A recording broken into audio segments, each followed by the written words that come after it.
பிற்காலம் வரையில் பார்த்தீங்கன்னா பழைய பக்தர் வீட்டில் பிரிண்ட் பண்ணி கிருஷ்ணனை ஒரு மரம் போட்டு கிருஷ்ண லீலைகள் அப்படின்னு அதில் லீலைகள் வேற பாராட்ட வேண்டிய அளவுக்கு அதில் மேலே வந்து நின்றுக்கிட்டு ஒரு புல்லாங்குழலை வச்சுக்கிட்டு இருப்பார் பூராமே. உடனே அங்கே ஆற்றுல இருக்கிறதுல மேலே குளிச்சுக்கிட்டு இருப்பாங்க. குளிச்சுட்டு கரையாரும் பார்த்தாங்கன்னா அந்த உடைகள்லாம் வந்து இவர் மேலே தூக்கி வச்சுக்குவார். கிருஷ்ணா கிருஷ்ணா கிருஷ்ணா கிருஷ்ணா அப்படின்னு கேட்ட உடனே அவர் என்ன பண்ணணும், இதை விட காலிப்பாய உலகத்தில் வேற எவனாவது இந்த காலித்தனம் வேற மாதிரி இருக்குமா?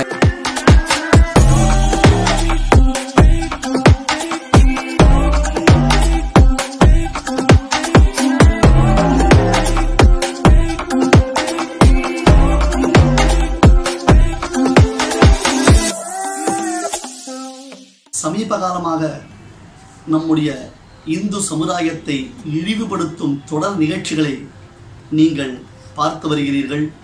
இதில் பலருக்கும் உள்ளத்தில் குமுறல்கள் உண்டாயிருக்கின்றன. அதில் ஒன்றுதான் அருவருக்கத்தக்க வகையில் அவரவர்கள் உள்ளம் எப்படி இருக்குமோ அதுபோன்றே மற்றவர்களை பார்க்கக்கூடிய மனோநிலை பெற்றவர்களாக ஒரு சிலர் நம் எம்பெருமான் கண்ணனை தூஷித்துள்ளார்கள். ஆம், போற்றி புகழ்ந்து பாட வேண்டிய பரம்பொருளான அந்த ஜெகதீஸ்வரனை அருவருக்கத்தக்க ஆபாசமான வார்த்தைகளிலாலே வர்ணித்து நம் உள்ளத்தில் குருதி வடியச் செய்திருக்கிறார்கள். இதுவரையிலும் நாம் அவர்களை கண்டு ஒதுங்கிச் சென்றது பயத்தால் அல்ல, அருவருப்பினால். இவர்கள் போன்றவர்களிடத்தில் நம்முடைய சம்பந்தம் என்பது எல்லளவும் கூடாது என்னும் ஒரு அருவருப்பினால் நாம் ஒதுங்கிச் சென்றதை அவர்கள் பயம் என்று தவறாக நினைத்து விட்டார்கள்.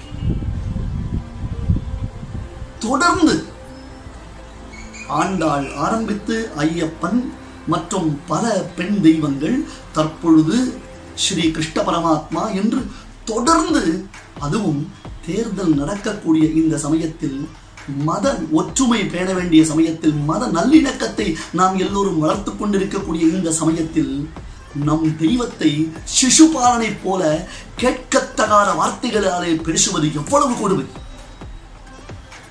அதை நாம் பொறுக்க முடியவில்லை. இதுவரையிலும் பொறுத்திருந்தது அருவருப்பினால். இனி அமைதியாக இருக்க முடியாது. ஆனால் அதே சமயத்தில் நமக்கு பண்பு உண்டு. நம் தர்மம், நம்முடைய சனாதன தர்மம் நமக்கு ஒரு பக்குவப்பட்ட வாழ்க்கை முறையை உபதேசித்திருக்கிறது. அந்த வழியில் தான் நாம் செல்கிறோம். கிருஷ்ணன்ற ஒரு பாத்திரமே கிடையாது, புராணங்களே பொய்யன்னு சொல்லிட்டு இருந்தவர்கள் இப்பொழுது அந்த புராணத்தில் இருக்கிற பாத்திரங்களை உண்மை என்று ஒப்புக்கொள்கிறார் போல வைத்து கண்ணன் என்பவன் உண்டு, அவன் இப்படிப்பட்ட லீலைகள் செய்தான், அதனால அவரைத்தான் நீங்க தண்டிக்கணும்னு சொன்னாக்கா அப்ப தேவர்கள் எல்லாம் ஒத்துக்கிறார், இவர் கண்ணனை ஒத்துக்கிறார், எல்லாரையும் ஒத்துக்கிறார் தான் அர்த்தம்.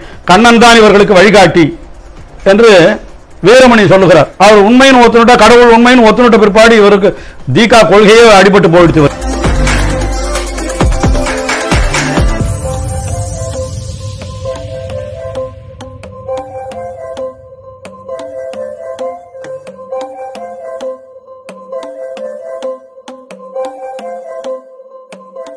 भारत माता की जय, भारत माता की जय, वंदे मातरम, वंदे मातरम, கதிரவியை போல் முகத்தோல் கையில் உள்ள சக்கரத்தால் காசினை சுழத்திடுவாய், ஆயனாய் குலமூடி அடியாரை மேய்த்திடுவாய், ஆயனாய் குலமூடி அடியாரை மேய்த்திடுவாய், அன்பு செய்ய ஆட்சியரை அன்னை கழித்து ஏற்றிடுவாய். நாராயணா நாராயணா நாராயணா ஸ்ரீமன் நாராயணா.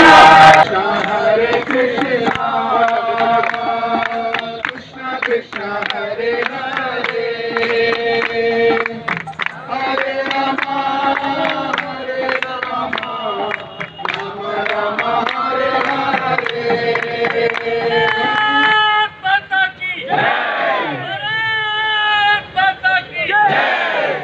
நம்மை எதிர்க்கின்ற விரோதிகளை, நம்முடைய இந்து சமுதாயத்தை குறை சொல்லுகின்ற, இழிவுபடுத்துகின்ற எந்த தீய சக்தியாக இருந்தாலும், எந்த சமூக விரோத கும்பலாக இருந்தாலும் அவற்றையெல்லாம் பொடிப்படியாக தூளாக்க வேண்டிய தருணம் நமக்கு இப்பொழுது வந்திருக்கிறது. ஆனால் நமக்கு அமைதி என்பதும் சாந்தம் என்பதும் கடவுள் நமக்கு போதித்த வழிமுறைகள். இதிலிருந்து நாம் மீறக்கூடாது என்பதனாலே நாம் நம்முடைய பொறுமையை கடைபிடித்துக் கொண்டிருக்கின்றோம். ஆனால் ஒன்றை எண்ணி பார்க்க வேண்டும் பெருமக்களே, இந்த தேசத்திலே எப்படிப்பட்டதொரு படையெடுப்பு நிகழும் போதெல்லாம் நம்முடைய மக்கள் போகி இழந்திருக்கிறார்கள். வரலாறு நமக்கு பல விஷயங்களை மறைத்திருக்கிறது. இந்த வரலாற்றிலே உண்மைகளை உணர்ந்து கொள்ள வேண்டிய தருணம் வந்துவிட்டது. மீண்டும் ஒரு வரலாற்று புரட்சியை நாம் நிகழ்த்த வேண்டிய கடமைக்கு உள்ளாகி இருக்கின்றோம். அதனாலேதான் இன்றைக்கு நாம் இங்கே கூடியிருக்கின்றோம். கட்சியை தோற்றுவித்தவர் என்ன சொன்னார்? கட்டுப்பாடே கிடையாது, கற்பு என்கிறது பொய், யார் எவனோட வேணா இருக்கலாம், எப்படி வேணா, எத்தனை புருஷனை வேணா ஒரு பொம்மநாட்டி வச்சுக்கலாம் என்று, ஒரு பெண்ணானவள் எத்தனை புருஷனோடு வேணாலும் வச்சுக்கலாம் என்று இப்படி ஒரு தனியா ஒரு கொள்கையை வைத்து அதையே கொள்கையாக கொண்டு அதையே கட்சியாக கொண்டு இவர்கள் நடத்துகிறார்கள். அதனால இன்றைதான் எங்காவது ஏதாவது மூலையில ஒருத்தன் கெட்டு போய் தவறான காரியத்தை செய்கிறான் என்றால் அதற்கு அவர்கள் பண்ணுகிற பிரச்சாரம் தான் காரணமே தவிர நம்முடைய ஆன்மீகம் காரணமே அல்ல. பெண்களுடைய வஸ்திரத்தை எடுத்தான் கதையா சொல்றாரு. அது 7 வயசுல கண்ணன் பண்ணிய காரியம். கண்ணன் ஒரு பெண்ணுக்கு உடை கொடுத்தாரு, அது ஏன் சொல்ல மாட்டேன்? சேது சமுதிர திட்டம் வந்த பொழுது ராமர் பாலம், ராமரே ஒரு கற்பனை பாத்திரம் அப்படின்னு சொன்னார். அப்ப தமிழ்நாட்டுக்கு முதலமைச்சராக இருந்தவர் சொன்னார். பின்னால ஒரு நாளைக்கு அவரே என்னதான் இருந்தாலும் நம்முடைய வீடுகள்ல அம்மா வீட்டுல தானே பிரசவம் நடக்கும், அப்படி இருந்தா ராமன் கௌசல்யில் தானே பிறந்திருக்கணும், அயோத்தியில எப்படி பிறந்திருப்பான்னு அவரே கேட்டார். நிருபர்கள் என்கிட்ட கேட்ட போது சொன்னேன், ராமன் என்பது கற்பனை பாத்திரம்னு சொன்ன ஒருத்தர், அவர் நம்மள மாதிரி தான் இருந்தார், கோசலையில அம்மா வீட்டுல தான் பிரசவம் நடந்திருக்கணும்னு ஒத்துக்கிட்ட அளவுக்கு எனக்கு சந்தோஷம்.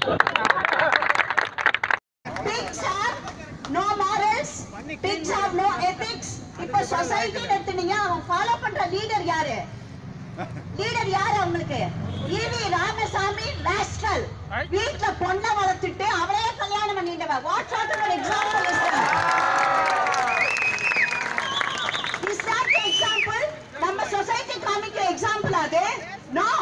Krishna Narayana Namashivaya are our examples. Then we don't need to follow these rascals. So now it is high time we show them Hindu vote bank. அதுதான் நம்ம ஃபெயில் பண்றோம். We are failing there. Show our might. ஓட்டுல காமிச்சாதான் உங்களுக்கு மரியாதை, நம்மளுக்கு மரியாதை. ஓட்டுல காமிங்க நம்மளோட